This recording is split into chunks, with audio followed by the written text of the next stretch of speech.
এক সপ্তাহের মধ্যে উত্তর দিনাজপুর জেলার চাকুলিয়া ব্লক এলাকায় দুটি ডাকাতির ঘটনায় চাঞ্চল্য এলাকা জুড়ে। বুধবার গভীর রাতে এক ওষুধ ব্যবসায়ীর বাড়িতে এই ডাকাতির ঘটনা ঘটে। আগ্নেয়াস্ত্র দেখিয়ে সর্বস্ব লুট করে চম্পট দেয় ডাকাত দল। প্রসঙ্গত উল্লেখ, গত সোমবার রাতে চাকুলিয়া ব্লকের লালগঞ্জ এলাকায় এক স্বর্ণ ব্যবসায়ীর বাড়িতে 20 জনের সশস্ত্র ডাকাত দল প্রবেশ করে সর্বস্ব লুট করে চম্পট দেয়। এই ঘটনার দুদিন পার হতে না হতেই ফের বুধবার গভীর রাতে চাকুলিয়া ব্লকের জনতাহাট বাসী শহর এলাকায় এক ওষুধ ব্যবসায়ী পরিতোষ দাসের বাড়িতে এই দুঃসাহসিক ডাকাতির ঘটনা ঘটে। জানা গেছে, এদিন ব্যবসায়ী পরিতোষ দাস এবং তার পরিবার রাতের খাবার খেয়ে ঘুমিয়ে পড়েন। গভীর রাতে একটি ডাকাত দল জানালা কেটে পাশের সিঁড়ি দিয়ে পরিতোষ বাবুর ঘরে ঢোকে।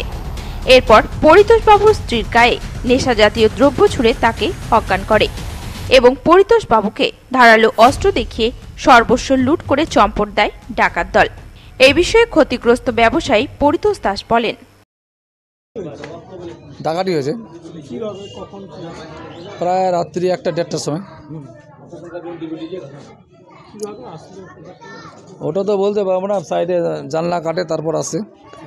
আমরা ঘুমাইছিলাম, হঠাৎ 5-6 জন আসে আমাদের ধরে অ্যাটাক ধরে বানে টানে ঝাপা দিয়ে ওরা আপনার নিজের বাড়ির মতো কাজ করছে, সব ভেঙে দিয়েছে। 2টা মোবাইল নিয়ে গেছে, 8 থেকে 10 ভরি সোনা আর 30 থেকে 40 হাজারের মতো টাকা, নগদ টাকা। মারধর কিছু করেনি।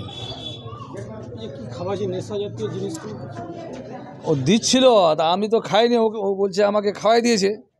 আমি তো যাব তখন ঝাঁকা নিয়ে নিলাম না, ও বলছে আমাকে খাওয়াই দিয়েছে। কি খাওয়াইছে বলতে পারলাম। হ্যাঁ হ্যাঁ, যেগুলো ভাঙার সেগুলো ভাঙছে, এমনি কিছু ভাঙেনি। আলমারি টালমারি সব ঠিকই আছে, একটা সুটকেস ভাঙছে খালি। কতজন ভিতরে তো 5 থেকে 6 জন ছিল, বাইরে কতজন ছিল বলতে পারবো না। কোনো ধারালো অস্ত্র, বন্দুক? হ্যাঁ, একটা ধারালো অস্ত্র দেখাইছিল যে বেশি হাল্লা করবা চিৎকার করবো তো কাটি দেবো আর গুলি করে দেবো। তো গুলি বন্দুকটা দেখিনি আমি। যাওয়ার সময় কোনো কিছু আওয়াজ? যাওয়ার সময় ওরা কোনো আওয়াজ টাওয়াজ করেনি, আমাদের আবার দরজা বন্ধ করে একদম চুপচাপ মারে বার হয়ে এলো।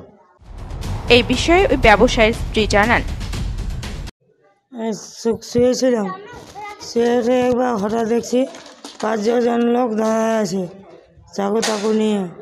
আমরা ভয়ে কাঁপে গেলাম। তারপরে বললাম যা যা নিবেন নিয়ে নেন, কিন্তু আমাদেরকে ছেড়েন না, কাউকে কিছু করেন না। আপনাকে মারধর করেছে? মারধর করেছে কি, একদম বাঁধে লাদ দিয়ে খিচে শুয়ে দিয়েছে, শুয়ে দিয়েছে বিছানার মধ্যে, আর ঢাকা দিয়ে দিয়েছে মুখের মধ্যে। মুখটা বাঁধছে, হাতটা বাঁধছে, পাটা বাঁধছে। হ্যাঁ, কী জানি কী যে খাওয়াইছিল, জলের মধ্যে ঘুলে চামচে করে। আমি বলছি খাবো না, করে না খেলে গলায় চাকু দিয়ে দেবো, মারা দেবো, ওই জন্য খাওয়াই দিলাম। হ্যাঁ, 5-6 জন ছিল ওরকম। এদিকে ঘটনার খবর দেওয়া হয় চাকুলিয়া থানার পুলিশকে।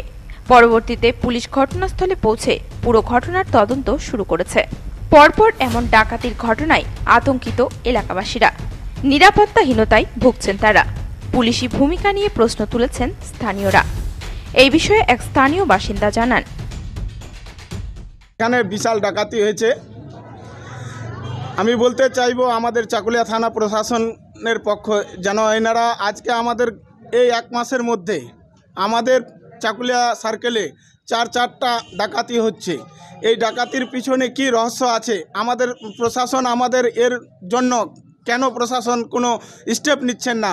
আমি প্রশাসনকে বারবার চাইবো, আমাদের এখানকার প্রশাসন চাকুলিয়ার আইসি যেন এর পরিপ্রেক্ষিতে আমাদেরকে সজাগ করে আমাদের সেফটির জন্য যেন এনারা ব্যবস্থা নেয়। আর বিশেষভাবে আমাদের এইভাবে ডাকাতি, গন্ডালে ডাকাতি, আজকে আমাদের গ্রামে বাজি শহরে ডাকাতি, কিছুদিন আগে রাসকোয়ায় ডাকাতি। আমাদের এই এরিয়াটা যে আমাদের এই এরিয়ার মানুষ, আমরা আজকে এই অশান্তি থেকে আমরা মুক্তি পাওয়ার জন্য আমি চাই, আমাদের একমাত্র দায়ী আমাদের প্রশাসন যদি সজাগ থাকে, আমরা এখান থেকে আমরা ভালোভাবে আমরা কমসে কম রাত্রিতে কমসে কম নিশ্চিন্তভাবে বাড়িতে যেন ঘুমাতে পারি। এর জন্য প্রশাসন, আমি বিশেষ করে আমাদের MLA সাহেবকেও অনুরোধ করব উনি যেন প্রশাসনের কাছে এই বার্তা পৌঁছায় আমাদেরকে সেফটি দেয়। উত্তর দিনাজপুর থেকে বিশেষ প্রতিবেদন, নিউজ টুডে।